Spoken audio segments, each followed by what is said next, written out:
In today's video, I'll show you how to get WhatsApp to notify you when message is read.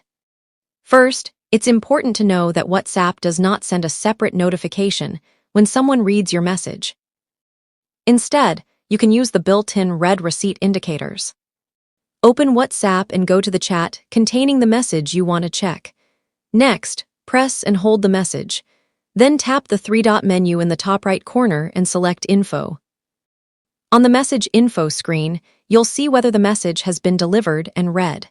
If it has been read, WhatsApp will show the time it was viewed. You can also check the check marks beside your message. A gray double check mark means the message was delivered, while a blue double check mark means it has been read, provided the recipient has read receipts enabled. And that's it.